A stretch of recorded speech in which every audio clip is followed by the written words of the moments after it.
How do we write a poem? There isn't one way to do it, but let me share one process you can try. In a world in motion, we're telling a reader to slow down and listen, observe, or feel. Every line and word we use to describe something sensory, what we see, taste, hear, smell, and touch, connects the reader to feeling what we want them to feel. That means we have to listen, observe, and feel actively. Inspiration comes when we stop for a moment and actively engage in the senses. During the course of a routine or daily work, everything becomes ambient or passive. A poet, in contrast, looks at everything actively. Take this couple running. On a normal day, we're passing by them and we forget them. A poet would pause and notice their action. They may try to put themselves in the runner's point of view. They may ask, why are they running? How does it feel for them to hold hands? How fast does their heart beat when they're running? What does the wind feel like against them? Or let's say we're on a beach vacation. For a moment, we just focus on the elements and not think about anything else. Just focus on the sun setting on the ocean, the gentle waves, the colors of the sky, the boat.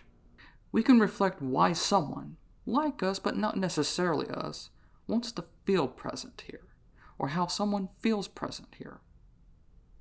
What I recommend is to start by simply writing what we witness or what strikes our inspiration as directly as possible. We do not have to write complete sentences, and try to not add reflective commentary or description on how what we see makes us feel.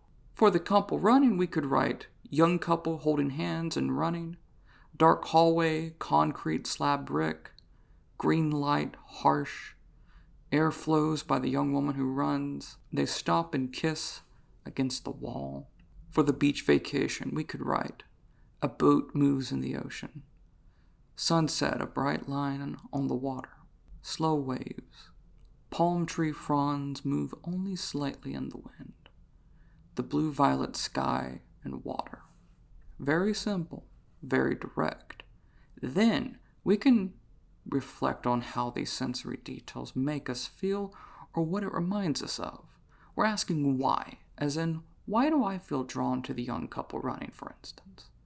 A poet is like a tour guide. A tour guide not only shares what we see, but draws attention to specific things. See this or notice this, a guide would say, showing off a painting. See this or notice this is what we're saying to a reader in a poem. So we have to ask, why do I want the reader to see this or that? If I focus on writing a poem based on the young couple running, I might think, I want to point out how they're running while holding hands. I might go further and imagine their heart beating faster as they run and how they might feel that heartbeat in their hands. I want to highlight them in their space. Young couple, harsh lights, concrete. I also may reflect on why I'm drawn to this or what it makes me feel. I'm older and harsher about the world. I may think that dark places feel too ambient for me. I'm passive to harsh lighting and harsh things. I may reflect on how it draws my attention to see anything running because I live a life where I walk, not run. This process leads me to find the poem's voice. Who is serving as the tour guide?